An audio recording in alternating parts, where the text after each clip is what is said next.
We're going to fix this little guy, and if you don't know what it is, you ought to pay attention to this video. It's the manifold air pressure.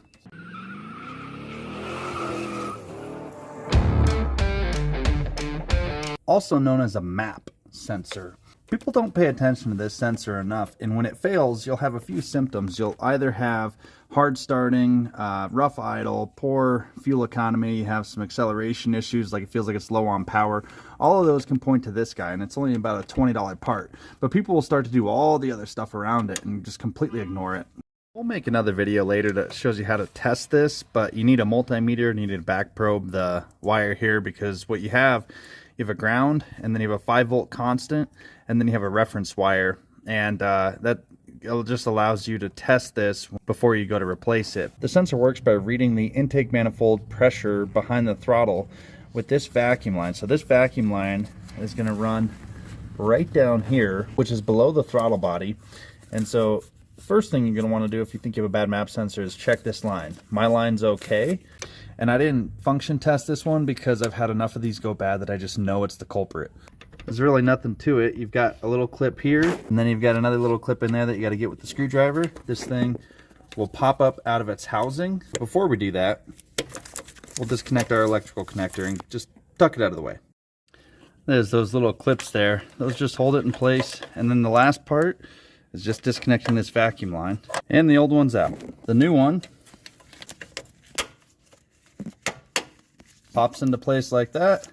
Vacuum line goes onto the little nipple underneath there, and then electrical connector.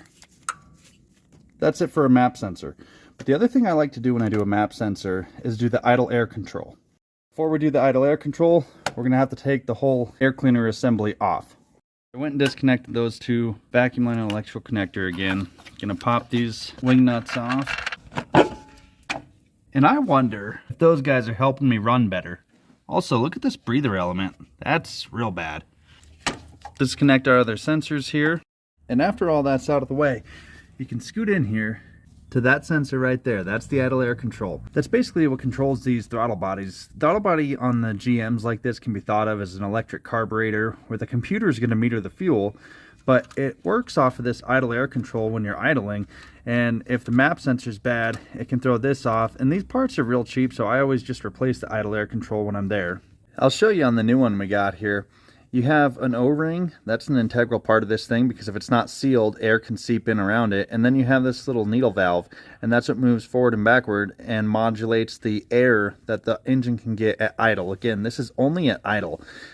When you are pushing on the throttle, this is no longer in play, because then the butterfly valve, which you can see operating right in there, that's what meters it after you start pushing on the throttle. So now you can kind of see right in there. That's where the idle air control valve sits. There's just two little T15 Torx bolts that hold it in. You can see that little beveled edge there, and then there's an opening here.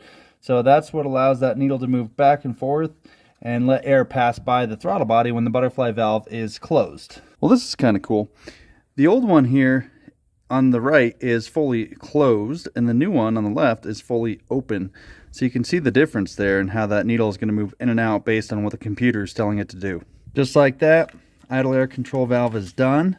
Now we can put everything back together, and that's a basic 2-sensor tune-up that might help your rough idle problem or your hard start problem. I went ahead and just got a new air filter. I also cleaned up this breather element, and I just sprayed out all the bugs and stuff from in there.